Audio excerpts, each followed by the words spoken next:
오늘의 말씀은 신약성경 누가복음 2장 1절로 7절까지 말씀입니다. 누가복음 2장 1절로 7절입니다.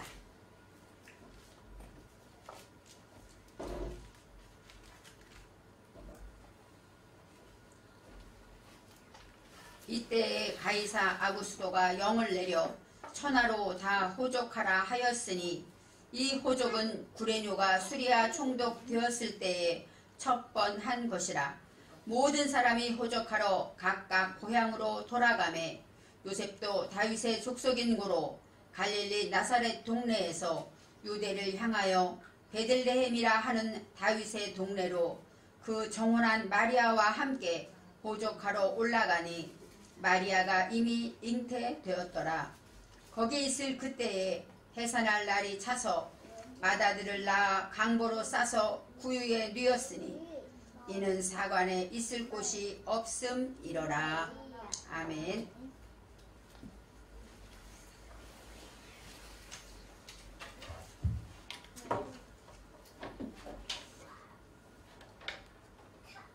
오늘은 2021년 마지막 주일입니다.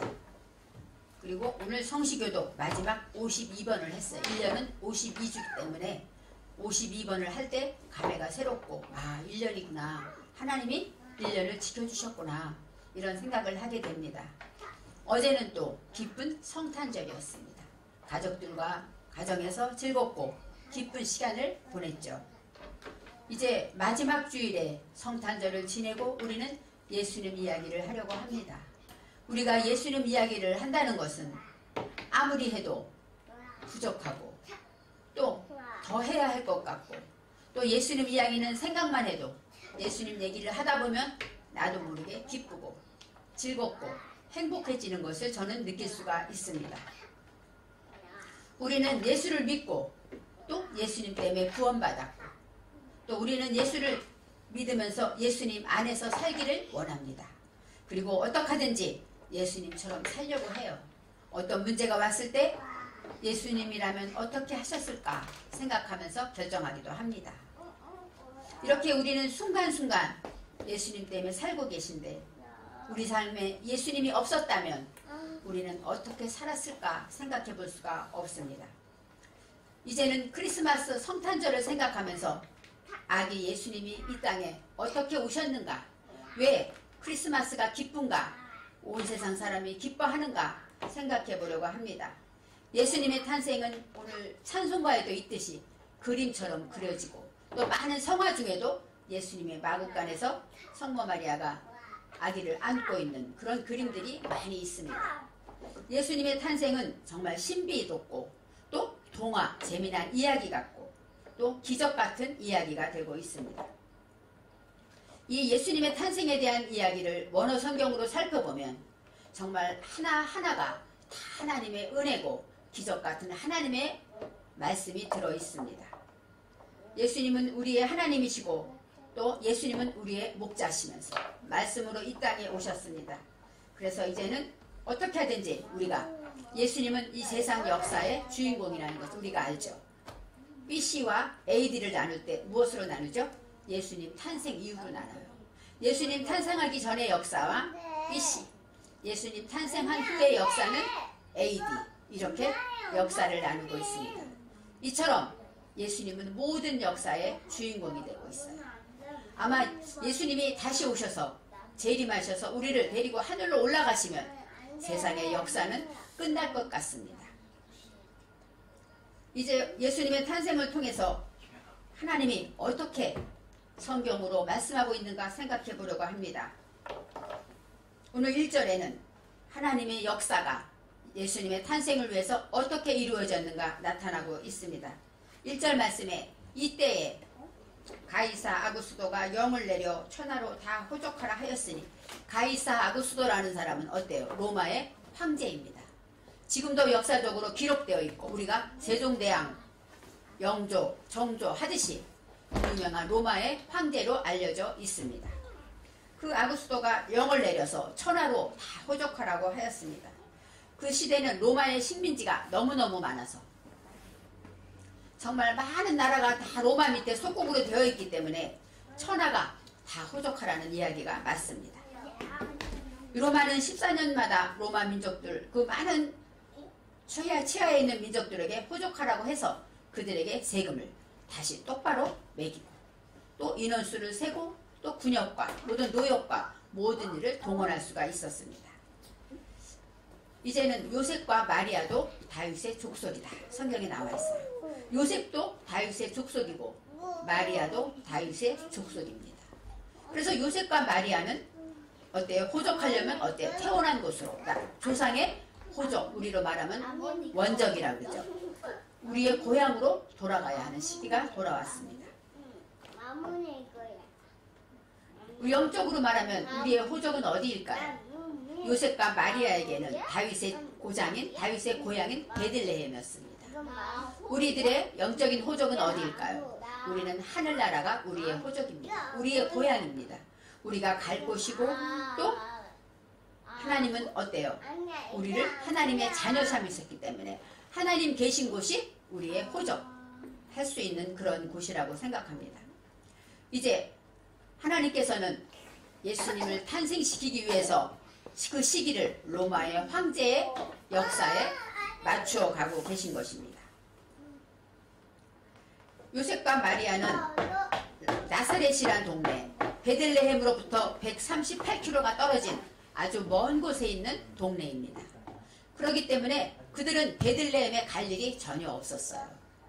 그래서 하나님은 성경을 이루게 하기 위해서 베들레헴으로 요셉과 마리아를 부르시는데 세상에 가이사 황제를 통하여 역사를 통해 일을 하고 있습니다. 2절에 그것이 자세히 기록되어 있습니다. 이 호족은 구레뇨가 수리아 총독되었을 때 첫 번 한 것이라. 구레뇨라는 사람이 수리아의 총독인데 유대 땅은 너무 작아서 유대라는 땅에 다시 총독을 둘 필요가 없어요.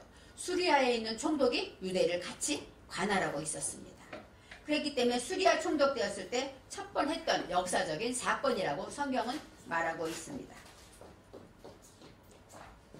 모든 사람이 호족하러 각각 고향으로 돌아갔다고 성경은 말하고 있습니다. 모든 사람이 호족하러 각각 고향으로 돌아갔다.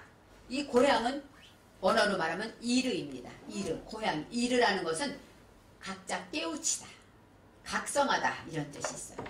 그래서 이제 내가 어디 사람이지? 하고 깨닫게 됐다는 것이죠. 요셉과 마리아도 내가 다윗의 족속이구나 깨닫게 됐고 우리는 하나님의 백성이구나 깨닫게 된 것입니다. 바로 고향으로 돌아갔다는 것은 이처럼 우리가 하나님의 말씀으로 각성하고 깨달았다고 말할 수 있습니다. 4절 말씀에 요셉도 다윗의 집 족속인 거로 갈릴리 나사렛 동네에서 유대를 향하여 베들레헴이라 하는 다윗의 동네로 이렇게 멀리 갑니다. 요셉은 다윗의 집 족속이라고 성경은 나와요. 다윗은 우리가 잘 아는 이스라엘의 2대 왕이죠. 다윗이란 뜻은 다비드, 그것은 사랑하는 자, 또 바구니, 냄비, 그릇이란 뜻이 있습니다. 다윗은 바로 사랑하는 자입니다. 그리고 다윗의 집, 하나님의 집이라는 베이트는 뭐예요? 성령으로 말씀을 내 정신에 세우는 것을 말합니다. 그래서 하나님의 집, 사랑하는 자, 하나님의 사랑하는 자이기 때문에 이제는 어디로 가야 됩니까? 베들레헴으로 가야 합니다. 요셉이 사는 곳은 나사렛이라는 동네인데 이 갈릴리라는 어떤 뜻이냐? 갈랄, 바로 수치를 굴려내다, 똥을 굴려내다, 벗겨내다 이런 뜻이 있어요. 그래서 갈릴리라는 것은 요셉은 어디에 살아요? 나의 죄를 벗겨내고 나의 수치를 굴려내는 그런 갈릴리라는 동네에서 이제는 어디로 갑니까? 유대를 향하여 베들레헴으로 갑니다. 다윗도 이런 뜻이 있고 또 갈릴리도 이런 뜻이 있어요. 그래서 먼저 예수님 앞에 탄생 베들레헴으로 가려면 우리는 먼저 무엇을 해야 돼요? 나의 죄를 벗겨내고 회개하며 나를 하나님께 들여놓는 나의 모습을 쳐다보고 돌이키는 그런 역사가 있어야 한다는 것입니다. 갈릴리 나사렛에서 이제는 유대를 향하여 간다. 유대, 예수님은 유대 땅에서 나왔다 얘기 말합니다. 유대라는 것은 예후다, 예후다는 감사하다, 허심탄회하게 고백하다, 찬양하다 이런 뜻이 있어요. 바로 이제는 나를 벗겨낸 다음에 유대를 향하여 감사를 향하여 오직 하나님을 찬양하며 하나님을 경배하며 또 감사하며 보답하며 이제는 나아가게 되었다. 이렇게 말할 수가 있습니다. 이제는 유대를 향하여 어디로 갑니까? 베들레헴으로 가게 됩니다. 베들레헴이라는 것은 베이트 레헴. 베이트는 무엇이냐? 집. 레헴은 떡, 전쟁 이런 뜻이 있어요. 바로 떡이 있는 집이라는 것이죠. 떡은 무엇일까요? 떡이라는 것은 우리의 양식입니다. 우리가 먹어야 될 말씀을 말하죠. 그래서 베들레헴이라는 것은 말씀의 집입니다. 떡집이란 뜻이죠. 그래서 이제는 나를 벗겨내고 감사하면서 보답하면서 찬양하면서 어디로 갑니까? 말씀 있는 곳으로 간다는 것입니다. 베들레헴으로 간다는 것입니다. 예수님이 왜 베들레헴에 태어났는가? 예수님은 왜 유대 땅에 태어났는가? 이렇게 원어로 볼 때 깊은 의미가 있습니다. 저와 여러분은 예수를 만나려면 어디로 가야 됩니까? 유대를 향하여 감사하는 마음으로 모든 일에 하나님의 은혜입니다. 보답하는 마음으로 베들레헴에 가야 예수를 만날 수가 있다는 것입니다. 이제는 다윗의 동네로 가서 이 사랑하는 자가 동네는 이름 각성하고 깨달아야 될 때 하나님 내가 이것을 잘못했습니다 하고 벗겨내고 깨달음으로 나아갈 때 이제는 5절에 그는 정원한 마리아와 함께 호적하러 올라갔더라. 마리아가 나옵니다. 예수님의 어머니 마리아. 마리아라는 것은 미리암도 이 마리아인데 이 마리아라는 것은 쓰다 고통을 말하고 있어요. 그래서 쓰디쓴 고통을 말하고 쓴맛을 말하고 모반하다, 반역하다 이런 뜻도 있습니다. 이 마리아라는 것은 고통을 말해요. 인생은 다 고통이죠. 그래서 고통 속에 살아가는데 왜 고통일까요? 예수 믿는 저와 여러분은 왜 고통을 느낄까요? 고쳐야 되기 때문에 고통을 느껴요. 내가 오늘도 애들한테 화를 내고 애들한테 짜증 부리고 나면 돌이키면 어때요? 내가 속상하죠. 내 마음이 아프죠. 왜요? 내가 변해야 되니까. 아, 내가 아직도 못 변했구나. 내가 아직껏 내 마음을 정하지 못하고 하나님 기쁘시게 살지 못하는구나 하고 나를 고통스럽게 느끼는 것은 바로 이 마리아인데 그것은 내가 변화되기 위해서 마리아를 거치는 것입니다. 예수를 만나려면 마리아 안에서 고통 안에서 예수님이 탄생하는 것입니다. 그래서 우리가 인생에 사는 고통, 코로나로 인한 고통, 염려, 두려움 모든 문제들이 많지만 그 안에서 고통 가운데서 이제는 마리아와 함께 이것이 바로 바로 누구입니까? 바로 함께라는 것은 마리아와 함께 숨겨진 대답을 말해요. 이 마리아 안에는 고통 속에는 무엇이 있습니까? 대답이 숨겨져 있습니다. 이 고통을 주시는 데는 하나님의 뜻이 숨겨져 있어요. 왜 하나님은 나를 이렇게 힘들게 할까? 하나님은 왜 나를 이렇게 아프게 할까? 그 안에 하나님의 숨겨진 대답이 있다는 것입니다. 그래서 마리아와 함께 요셉이 올라갔다고 성경은 말합니다. 그래서 마리아가 어떤 뜻인가? 마리아가 예수를 낳는다는 것. 왜요? 예수님은 올바른 대답이란 뜻이고 우리를 구원한 자이기 때문에 우리를 구원하려면 마리아의 고통 그런 것을 통해서 하나님의 올바른 대답을 만날 수가 있다는 것입니다. 거기 있을 그때에 해산할 날이 차서 성경은 거기 있을 그때라고 말합니다. 바로 거기 있을 그때 언제입니까? 호적하러 올라갈 그때가 됐는데 그때가 바로 아기를 낳을 때가 되었다는 것이죠. 물론 우리가 예수님의 이야기는 연극도 많이 했고 그림처럼 다 보아서 잘 알고 있습니다. 이제는 원어를 통해서 어떤 뜻인가? 나도 마리아가 될 수 있고 나도 요셉이 될 수 있고 나도 다윗이 될 수 있고 이것을 다시 한번 말씀을 통해 생각할 때 거기 있을 그때라는 것은 바로 이 거기는 샴입니다. 샴은 뭐예요? 올바른 명분이 있는 일을 하는 거예요. 이제는 고통을 통하여서 숨겨진 대답을 가지고 유대를 향하여 감사하면서 하나님의 말씀의 집으로 나아갈 때 그때 우리는 어떻습니까? 명분을 가지게 되죠. 올바른 일을 하게 됩니다. 그리고 해산할 날이 차서 하고 나와요. 해산한다는 야레트, 출산하다, 아기를 낳다 이런 뜻인데 그 날이라는 것은 야밈, 요음을 말해요. 요음은 어떤 뜻이냐? 계몽하다, 깨닫다 이런 뜻이 있어요. 계몽될 때 하나님의 말씀으로 이제 고통 속에서 하나님 앞에 나가서 명분을 가지고 나갈 때 이제는 계몽되는 일들이 날마다 가득 찼다. 말라라는 것은 가득 차다. 시간이 되다. 하나님의 때가 가득 찼다는 얘기입니다. 그럴 때 이제는 예수 탄생의 이야기가 이제 나오게 되는 것이에요. 우리가 고통을 가지고 하나님의 말씀으로 인하여서 그 어려움 중에 명분을 가지고 하나님을 따라서 유대 땅 베들레헴을 향해 가게 될 때 하나님의 때가 되면 내가 깨닫는 것이 가득해질 때 모든 것이 하나님의 은혜입니다. 주 없이 살 수 없습니다. 오직 하나님만 보이는 그때에 이제는 7절에 맏아들을 낳아 하고 나옵니다. 맏아들을 낳아 강보로 싸서 구유에 뉘었으니 이는 사관에 있을 곳이 없음이라. 맏아들을 낳았다. 아기를 낳아 말해도 되죠. 그죠? 첫 아들을 낳아도 되고 여기서 예수를 낳았다 해도 되는데 맏아들을 낳았다고는 합니다. 이 맏아들을, 이 맏은 처음 맏은 빼코르. 빼코르는 무엇입니까? 처음 된, 올된 것, 온전히 된 것을 말해요. 이제는 내가 모든 것을 다 돌이켜서 하나님께로 하나님 집으로 나갈 때 이제 처음으로 하나님 앞에 올된 열매를 드리게 됐다는 것이죠. 그것이 바로 맏아들입니다. 아들은 우리가 잘 알다시피 하나님의 말씀을 내 정신에 세운 것이에요. 그래서 하나님의 말씀으로 내 정신에 온전히 세워졌을 때 그것을 낳게 되는데 그것이 바로 예수, 우리를 구원하실 예수고 또 올바른 대답이 되시는 것입니다. 강보로 싸서 구유에 뉘었으니 강보라는 것은 하탈입니다. 하탈은 어떤 뜻이냐? 붕대라는 뜻이 있어요. 그래서 이 강보로 쌌다는 건 아기를 어때요? 처음 낳았으니까 보자기로 쌌겠죠. 그렇지만 붕대는 어떤 뜻입니까? 붕대라는 건 어때요? 아픈 사람, 상처를 입은 사람을 싸매주고 치료하는 것입니다. 그래서 붕대로 강보로 쌌다는 얘기는 뭐예요? 우리의 상처를 예수님은 싸매주시는 분이에요. 우리의 고통과 아픔, 마리아의 아픔을 하나님은 싸매고 위로해 주시는 그런 붕대, 그런 사람으로 오셨다고 성경은 강보에 대해서 말하고 있습니다. 이제는 두 번째, 구유에 뉘었다. 구유는 우리가 잘 알죠. 구유는 아바사로 나오는데 아바스는 어떤 뜻이냐? 여물통, 마국간, 외양간 어때요? 그런 뜻도 있고 여물통. 여물통은 뭐예요? 밥그릇이죠. 근데 누구의 밥그릇입니까?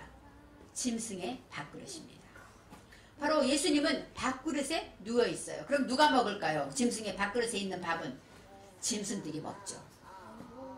바로 우리 안에 있는 짐승의 속성을 가진 죄의 속성, 욕심, 돼지, 또 닭, 우리 안에는 수없이 많은 벙어리 된 많은 짐승의 속성들, 그런 짐승들이 누구를 먹어야 할까요? 예수를 먹어야 돼요.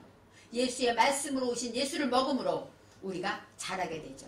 짐승이 구유 안에 있는 밥을 먹지 않으면 자라지 못하는 것처럼 우리는 예수님 말씀으로 오신 아기 예수님을 먹지 않으면 저희는 성장할 수가 없고 살지 못한다고, 그래서 구유에 오셨다고 성경은 말하고 있습니다. 그래서 구유에 오신 예수님, 바로 우리에게 말씀으로 오셨다. 나는 길이요 생명이니 나는 생명의 떡이다 말씀하신 것, 떡을 먹어야 우리가 살듯이 바로 구유에 오신 예수님은 우리의 모든 죄와 허물을 인하여서 밥이 되셔서 우리에게 먹이가 되셔서 우리가 그 말씀을 먹고 살 수 있는 길을 열어주셨다는 것입니다. 이는 사관에 있을 곳이 없음이더라. 이 사관이라는 것은 바로 어떤 뜻이냐면은 로온입니다. 로는 숙박하다, 여관에 있을 곳이 없다, 이런 뜻이에요. 바로 이제는 맏아들을 낳아서 우리 하나님의 말씀으로 정신이 온전히 세워지게 될 때, 그때 하나님이 예수님을 탄생하는데 어떻게 우리를 치유하시고 또 우리의 짐승의 밥그릇 된 것처럼 우리에게 말씀으로 우리의 먹이가 되시고 말씀으로 우리의 삶이 되셔서 찾아오신다는 것입니다. 맏아들을 낳아 강보에 쌓여 구유에 누인 아기, 이렇게 생각해보면 너무 있을 수 없는 기적같은 이야기가 아닙니까? 근데 마태복음 12장에 목자들에게 주의 사자가 말할 때 12절에 이렇게 말합니다. 너희가 가서 강보에 쌓여 구유에 누인 아기를 보리니 이것이 너희에게 표적이니라, 이렇게 말해요. 바로 목자들이 예수님을 금방 찾을 수 있었던 이유는 예수님이 특별하기 때문이었죠. 예수님이 만일에 여관방에서 태어났으면 목자들은 예수님을 만날 수가 없었을 거예요. 동방박사들도 만날 수가 없었을 것입니다. 여관방에 들어가려면 그 여관에 들어가서 집집이 다 찾아야 되고, 그렇지만 구유는 어떻습니까? 어느 집이나 다 문 앞에 있기 때문에 다 찾아볼 수가 있고 눈에 다 보이고 또 어느 집이나 마음껏 들어갈 수가 있는 곳이 구유였습니다. 외양간에는 바로 그 시대에는 양을 많이 쳤기 때문에 양의 치는 구유가 아니었나 생각하지만 성경에 나와 있지 않습니다. 말구유나 외양간에 바로 그곳에서 예수님이 탄생했기 때문에 목자들이 쉽게 만날 수가 있었던 것이죠. 바로 성경을 이루기 위해서 하나님은 역사를 주관하시고 나사렛에 있는 예수, 나사렛에 있는 마리아와 요셉을 베들레헴으로 오게 하기 위해서, 왜요? 미가서에 유대 땅 에브라다야 하고 예수님의 탄생을 예언했기 때문에 하나님께서는 가이사 아구스토 그 황제를 통하여서 역사를 움직이는 것입니다. 그 역사의 주인 되신 하나님께서 마리아와 요셉을 어디로 오게 하십니까? 그리고 또 여간에 사람이 너무너무 많아서 할 수 없이, 요셉이 돈이 없어서 간 것이 아니죠. 할 수 없이 마국간밖에 갈 곳이 없었다는 것, 이것은 바로 하나님의 기적이고 하나님의 역사라고 말할 수가 있습니다. 그래서 우리가 생각할 때 예수님이 마국간에서 태어나셨어 했지만 그림 같은 이야기 안에는 하나님이 우리를 사랑하신다는 이야기가 내용이 많이 포함되어 있습니다. 마리아가 또 요셉과 함께, 또 마리아도 다윗의 족속이기 때문에 함께 올 수 있었던 것이죠. 그리고 또 나사렛이란 동네 갈릴리, 바로 하나님의 말씀으로 나를 벗겨내서 이제는 유대 땅 내 마음밭을 감사하는 마음으로 오직 하나님께 감사하고 모든 것이 하나님의 은혜입니다 하는 그런 마음으로 하나님의 말씀의 집, 하나님의 성전을 향하여 나아갈 때 베들레헴에 도착하게 되는 것입니다. 베들레헴에 도착해서 이제 보니까 아기 예수님이 있는데 그분은 어디 있습니까? 바로 말 구유에 강고에 쌓여 계신 예수님을 만납니다. 나를 치료하시고 나를 위로하시고 나를 구원하시며 또 나에게 말씀으로 오셔서 내게 양식이 되어주시는 그런 예수님을 만나게 되는 것입니다. 이것이 너희에게 표적이니라. 구약성경은 예수님이 오실 것을 예언하고 있고 신약은 예수님이 오신 일부터 기록되어 있습니다. 바로 구약에서 수없이 많은 선지자들이 예수님의 탄생을 예언했는데 그것이 이제 이루어지는 역사가 일어납니다. 이것이 너희에게 표적이니라. 이 표적은 오트입니다. 이 오트라는 것은 기적을 말하죠. 바로 깨달음인데 하나님의 말씀으로 깨닫는 것이, 그 목표를 가지는 것은 바로 우리에게는 하나님의 기적이라고 말할 수가 있습니다. 목자를 예수님을 누가 먼저 찾아갔는가? 이것도 너무나도 놀라운 일입니다. 동방박사들이 별이 없어져서 헤롯궁에 들어갔어요. 왜요? 왕이니까. 왕이 태어날 별을 보고 동방박사가 왔는데 그러면 왕궁에 있겠지. 그리고 헤롯궁에 들어가서 왕으로 나시리가 어디 계시냐 하고 물었을 때 헤롯 왕이 서기관과 선지자들을 다 불러 모읍니다. 그리고 왕으로 나시리가 어디 있느냐 했을 때 이들이 성경에 빠삭한 선지자들이 뭐라고 합니까? 베들레헴입니다. 유대 땅 베들레헴입니다 하고 알려줍니다. 그래서 동방박사들은 다시 베들레헴으로 향하여 갈 때 별을 만나죠.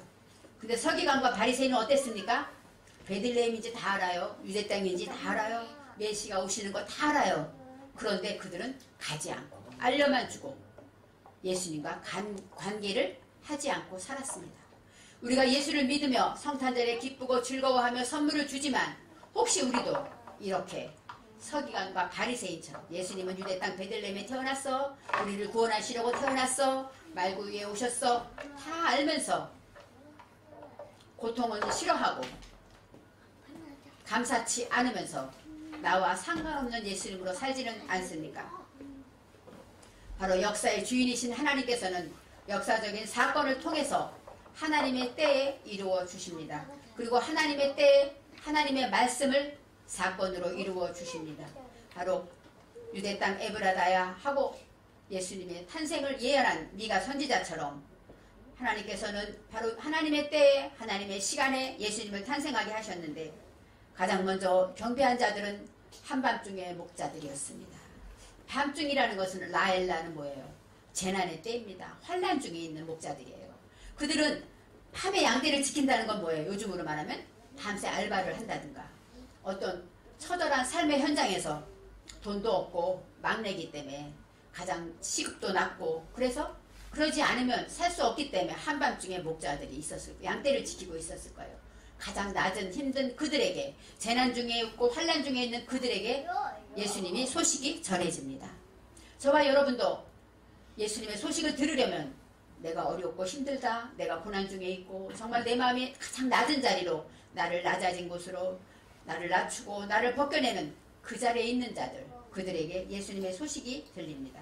그래서 예수님의 소식이 왕궁에 들린 것이 아니라 우리같이 보잘 것 없고 우리같이 나약하고 아무 예수님 때문에 하는 일도 없고 특별히 예수를 위해서 뭐 죽기도 못하고 살지도 못하고 아무 하는 일 없이 부끄럽게 살고 있는 저와 여러분에게 예수님의 복음이 증거됐다는 것을 기억하며 한밤중에 목자들이 이제 베들레헴 말구에 가서 천사의 이야기를 듣고 정말로 구유에 누이신 아기 예수님을 발견할 때 그들이 엎드려 경배했다고 말씀하고 있습니다. 해산할 날이 차서 이제는 우리의 하나님의 때가 하나님의 열매를 말씀으로 맺어질 때 우리의 고통 중에서 우리는 예수님을 만나야 합니다. 이제 마지막 주가 돼서 우리는 한 해 동안에 감사합니다. 하나님의 은혜입니다. 이것이 바로 예수님을 만나는 마음입니다. 여러 가지 일이 있었지만 하나님이 도와주셨군요. 하나님이 하셨군요. 이렇게 거룩한 주일에 예배를 드릴 수 있는 것, 서로 식구들 얼굴을 보고 어려운 가운데 환난도 있었지만 나를 낮추는 문제도 있었고 슬픔도 있었지만 하나님께 나와 예배를 드릴 수 있다는 것은 주님이 우리를 치료하시고 우리를 위로하시고 우리에게 말씀으로 오셔서 나를 먹고 힘을 내라, 나를 먹고 성장해라 하고 찾아오시는 그런 저와 여러분이 될 것입니다. 용감한 다윗처럼 우리가 예수님을 만나서 예수님 안에서 하나님의 말씀을 지키며 이제는 주님과 동행하는 2021년이 된 것처럼 예수를 만난 저와 여러분도 새롭게 2022년도 시작할 수 있을 것입니다. 기도하겠습니다. 사랑의 하나님, 성탄주일이며 마지막 주일입니다. 우리는 예수님의 탄생 이야기를 하나하나 생각하면서 나와 어떤 관계가 있는가 생각해 보았습니다. 사랑의 하나님, 우리의 삶에 찾아와 주셔서 우리가 늘 고통 가운데 있지만 예수님만 나의 주인됨을 고백하며 예수님의 말씀을 먹으며 날마다 자라고 성장하여 우리가 올 한 해도 하나님의 은혜로 성장하게 하심을 감사드립니다. 하나님, 우리를 찾아와 주셨사오니 우리가 목자들처럼 경배하며 하나님께 나아가게 하여 주옵소서. 감사드리며 예수님의 이름으로 기도합니다. 아멘.